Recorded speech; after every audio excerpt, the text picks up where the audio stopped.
பார்த்து பத்திரமா இரு. டேப்லெட்லாம் ஒழுங்கா சாப்பிடு. ம் எனக்கு ஒரு டவுட்டு. என்ன? காலேஜில் யாருக்கு உடம்பு சரியில்லைனாலும் நீங்கள் ஹாஸ்பிட்டல் கூட்டிகிட்டு போவீங்களா? நீ கிளாஸுக்கு போ. எனக்கு கிளாஸ் இருக்கு. ஈவினிங் பார்க்கலாம். காஃபி ஷாப் வருவியா? ஆ உங்கள் தங்கச்சியும் கூட்டிகிட்டு வரேன். அவ எதுக்கு? நீ மட்டும் வா. அவ கோச்சுக்கு போறா. சொந்த தங்கச்சியை விட்டுட்டு இன்னொரு தங்கச்சியை கூட்டிகிட்டு போனீங்கன்னா அவ சண்டைக்கு வரமாட்டா? யாரு நீ? எனக்கு தங்கச்சியா? ஆமா, அப்படிதானே நீலா சொன்னா. அவ சொன்னா அது அப்படியே உண்மையா? அப்போ இல்லையா அண்ணா? ஏய், பேசாம போயிடு, வெறுப்பேத்தாம. அப்போ சரிங்க அண்ணா. ஓய் சத்யா, ஹா? எனக்கு எப்போ ஓகே சொல்வ? எதுக்கு? எதுக்குன்னு உனக்கு தெரியாதா? இல்ல, தெரியாது. காலேஜ் கேம்பஸா இருக்கேன்னு விட்டுட்டு போற. இதுவே நீ வெளியே சொல்லியிருந்தீன்னா அங்க நடக்கிறதே வேற. ஏன், என்ன நடக்கும்? என்ன மிரட்டுறீங்களா? நீ தான் தைரியமான ஆளாச்சே. ஈவினிங் வா, தெரியும் என்ன நடக்கும்னு. பார்க்கலாம். போ போ, ஈவினிங் என்கிட்ட தனியா மாட்டு. அப்ப தெரியும் இந்த அர்ஜுன் யாருன்னு. அப்பா,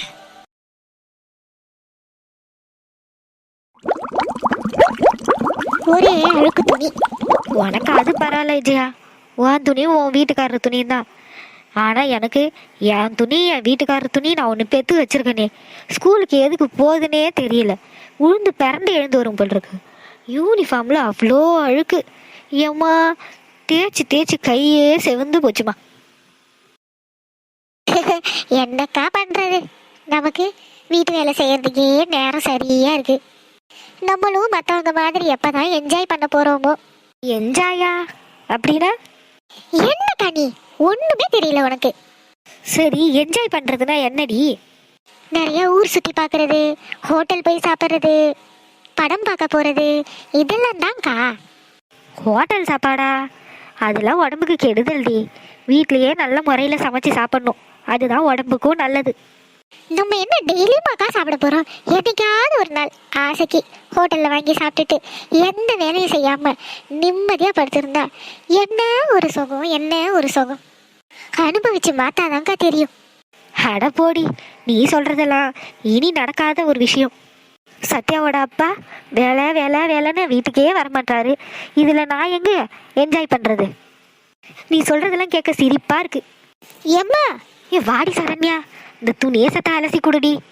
தேய்ச்சி தேய்ச்சி கையெல்லாம் வலிக்குது, அலசினா எடுத்துகிட்டு போக வேண்டியதா. எம்மா, உனக்கு ஒரு விஷயம் தெரியுமா? நம்ம பக்கத்து வீட்டில் அந்த டீச்சர் இருக்காங்கல்ல, அவங்கள காணோமா. ஏண்டி என்ன சொல்கிற? நீ சொல்கிறதெல்லாம் நிஜம்தானா? ஆமாம்மா, அந்த அக்காவோட அப்பா தான் சொன்னார். அந்த அக்காவை காணோம், ஃபோன் பண்ணாலும் எடுக்க மாட்டாங்க, என்னாச்சுன்னு தெரியல, யாரோ கடத்திட்டு போயிட்டாங்களோ என்னவோ தெரியலன்னு சொல்கிறாங்கம்மா. என்ன சரண்யா சொல்கிற?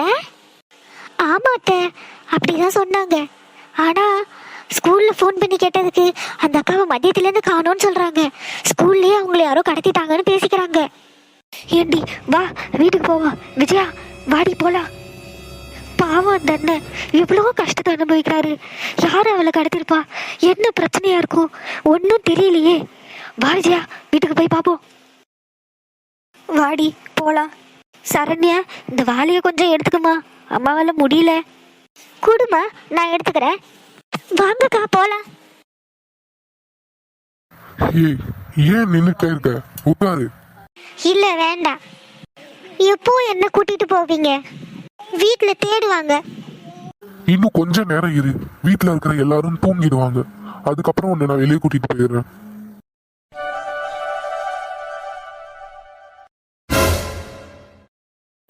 வாங்க சம்பந்தி.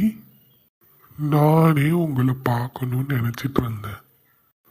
யாரு சார் சம்பந்தி?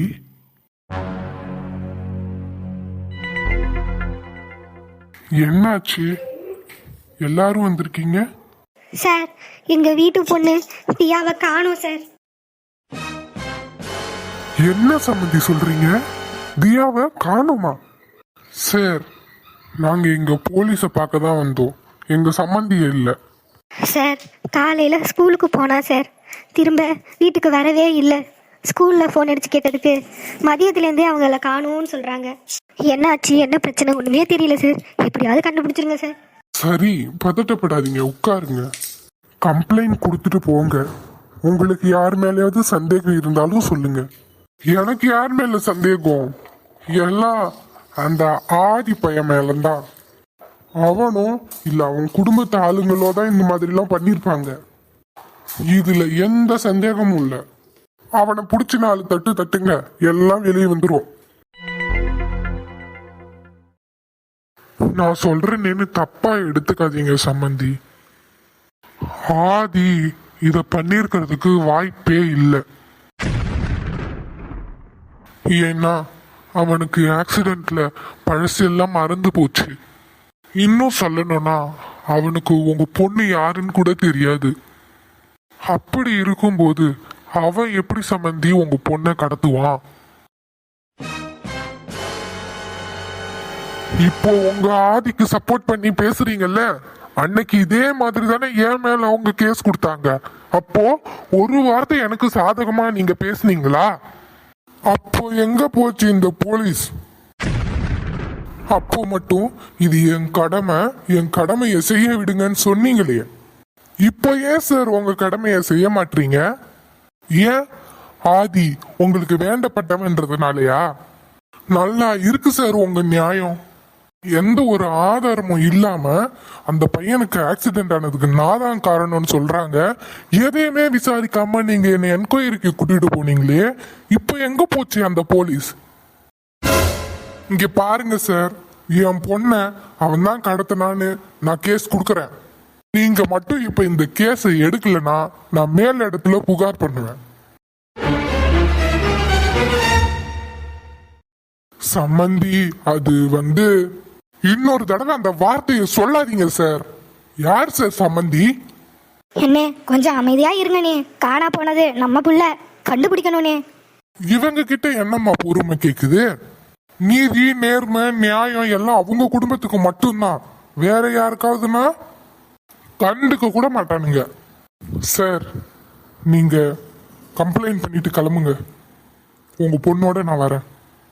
இன்னைக்கு நைட்டுக்குள்ள என் பொண்ணு என் வீட்டுக்கு வரலனா அந்த குடும்பத்தை உண்டு இல்லாம பண்ணிடுவேன். ஜாக்கிரதை. சார் அவர் கோமா பேசுறாருன்னு நீங்க தப்பா எடுத்துக்காதீங்க சார். பொண்ணு தொலைஞ்ச வருத்தத்துல பேசுறாரு. எப்படியாவது எங்க பொண்ணை கண்டுபிடிச்சு கொடுத்துருங்க சார். நான் பாத்துக்கிறேம்மா, நீங்க கிளம்புங்க. ரொம்ப நன்றி சார். தியா எங்க போயிருப்பா? யார் கூட்டிட்டு போயிருப்பா?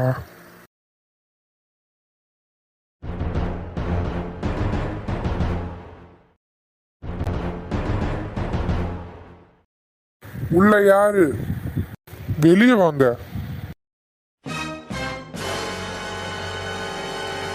நீங்களா? வாங்க, உள்ள வாங்க, வந்து உட்காருங்க. வாங்கண்ணே. நான் இங்க உட்கார்ந்து விருந்து சாப்பிட்டு போக வரல. நீங்க உங்க ஆதியை ஆக்சிடென்ட் பண்ணாங்கன்னு சொல்லி ஒருத்தர் கேஸ் கொடுத்துருந்தீங்க இல்லையா? அவங்களோட பொண்ணை காணும். அந்த பொண்ணோட அப்பா உங்க ஆதி மேலதான் கேஸ் கொடுத்திருக்காரு. என்ன, ஏன் பையன் மேல கேஸ் கொடுத்துருக்காங்களா? யார் கேஸ் கொடுத்தாலும் உடனே வந்துருவீங்களா? என்ன ஏதுன்னு விசாரிக்கிறது இல்லையா? அவன் ஏன் ஆக்சிடென்ட்ல எல்லாத்தையும் மறந்துட்டு இருக்கான்? புது பிரச்சனையை உருவாக்குறீங்க. இங்க பாருங்க, உங்க பையனுக்கு ஆக்சிடென்ட்னு அவங்க மேல கேஸ் கொடுத்தப்பவும் நான் அமைதியா விசாரிச்சேன். இப்போ அவங்க பொண்ணை காணும்னு கேஸ் கொடுத்துருக்காங்க. நான் உங்களையும் விசாரிச்சுதான் ஆகணும். கோஆப்ரேட் பண்ணுங்க. உங்க வீட்டுல இருக்கிற எல்லாரும் இங்க அசம்பிள் ஆகணும். உங்க வீட்டை சோதனை பண்ணணும். பண்ணிக்கோங்க, இங்க ஒண்ணும் இல்ல. அகிலா, நீ போய் எல்லாரையும் கூட்டிட்டு வா. சரிங்க. நான் கடைசியா கேக்குறேன், உனக்கும் எனக்கும் என்ன உறவு? எதுக்கு நீ என்ன அத்தான் அத்தான்னு சொல்லிட்டு என் பின்னாடியே வந்த? நீ இந்த உண்மையை என்கிட்ட சொல்றதுனால உனக்கு எந்த பாதிப்பும் வராம நான் பாத்துக்கிறேன். யாராவது உன்கிட்ட மிரட்டி வச்சிருக்காங்களா? எதுவா இருந்தாலும் சொல்லு, நான் பாத்துக்கிறேன். அது வந்து ஆதி தம்பி, கதவை திறங்க. இதோ வரேன். அமைதியா இரு, நான் என்னன்னு பார்த்துட்டு வரேன். சொல்லுங்க அத்தை. அது வந்து தம்பி, ஒரு பிரச்சனை. என்ன பிரச்சனை அத்தை? உங்களுக்கு ஆக்சிடென்ட் ஆனப்போ நாங்க ஒரு கேஸ் கொடுத்துருந்தோம் ஒரு குடும்பத்து மேல. உன் ஆக்சிடென்ட்டுக்கு அவங்க தான் காரணமா இருப்பாங்கன்னு ஒரு சந்தேகமா. இப்போ அவங்களோட பொண்ணை காணுமா, அதனால நீங்களோ இல்லை நம்ம குடும்பத்து ஆட்களோ தான் அவங்கள கடத்தி வச்சிருப்பாங்கன்னு போலீஸ்ல கேஸ் கொடுத்துட்டாங்கப்பா. பொண்ணை காணும்னு கேஸ் கொடுத்துட்டாங்களா? பூச்சி, அப்பாதான் கேஸ் கொடுத்துருக்காரு போல. இந்த பிரச்சனை ஆதியால தான் வந்துச்சுன்னு தெரிஞ்சா என்ன ஆகுறது? ஆமா தம்பி, அந்த பொண்ணை காணோன்னு அந்த பொண்ணோட அப்பா கேஸ் கொடுத்துட்டாராம். போலீஸ் நம்ம வீட்டை செக் பண்ண வந்திருக்காங்க. அதான் வீட்டில் இருக்கிற எல்லாரையும் ஹாலுக்கு வர சொன்னாங்க. அவங்க வீட்டை செக் பண்ணணுமா. வீட்டை செக் பண்ணணுமா? போலீஸ் என் ரூம்குள்ள போனா உள்ள ஒரு பொண்ணு இருக்குன்னு கண்டுபிடிச்சிருவாங்களே. ஒருவேளை அந்த பொண்ணு தான் இந்த பொண்ணா? இப்போ என்னால ரூம் உள்ளேயும் போக முடியாது, அந்த பொண்ணுகிட்டையும் சொல்ல முடியாது. ஓ ஆதி, வாங்க தம்பி போலாம். வாங்க தம்பி. எல்லாரும் வந்தாச்சா? வந்தாச்சுனே. போச்சு, என் கூட ஒருத்தர் மட்டும் வாங்க, மற்ற எல்லாரும் இங்கேயே இருங்க. வாங்க போலாம்.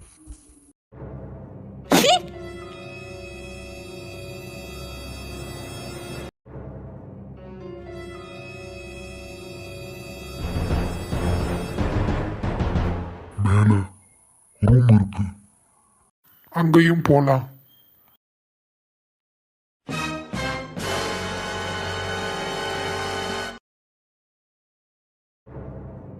இந்த ரூம்ல யாரு இருக்கா? இது என் தங்கச்சி பையன் இருக்கான். உள்ள செக் பண்ணலாமா? தாராளமா. ஹாய் ஃப்ரெண்ட்ஸ், நீங்கள் எல்லாரும் கேட்டுட்டு இருந்த அந்த 50வது எபிசோடோட சர்ப்ரைஸ் என்னன்னு இன்னைக்கு நான் ரிவீல் பண்ண போகிறேன். தியா, இந்த சாரி அழகா இருக்கு. இதுதான் இந்த சர்ப்ரைஸ். நான் போட்டிருக்க இதே சாரியை நம்ம சப்ஸ்கிரைபர் ஒருத்தவங்களுக்கு பரிசாக கொடுக்க போகிறோம். இந்த சாரியை வாங்குறதுக்கு தான் நான் ரொம்ப ட்ரை பண்ணிட்டு இருந்தேன். ஸோ ஆன்லைனில் எனக்கு கிடச்சிருக்கு. ஸோ நான் என்ன பண்ண போகிறேன்னா, நம்ம சேனல் சப்ஸ்கிரைபரோடைய நேம் எல்லாத்தையும் ஒரு பேப்பரில் எழுதி அதுலேருந்து ஒரு பேரை செலக்ட் பண்ண போகிறோம். அந்த பர்சனுக்கு இந்த சாரியை வர பொங்கலுக்கு முன்னாடி கிஃப்டாக அனுப்ப போகிறோம். இது எங்களோட பொங்கல் பரிசு. சேனலை மறக்காமல் சப்ஸ்கிரைப் பண்ணிக்கோங்க. நம்ம 100வது எபிசோடில் அந்த நேமை போட்டு குலுக்கி ஃபுல் வீடியோவாக நான் உங்களுக்கு அப்லோட் பண்ணுறேன். அதில் வர ஒருத்தருக்கு இந்த சாரியை நான் கிஃப்ட் பண்ணுறேன். இதை தான் நான் 50th எபிசோட்லேயே சொல்லலான்னு இருந்தேன். ஆனால் என்ன ஆச்சுன்னா, இந்த சாரி எனக்கு ப்ராப்பராக கிடைக்காததுனால நம்ம வாக்கு கொடுக்க வேண்டான்னு நினச்சேன். நான் ஆன்லைன் ஷாப்பில் பார்த்து உங்களுக்கு நான் அனுப்பி வைக்கிறேன். தேங்க்யூ, பாய்.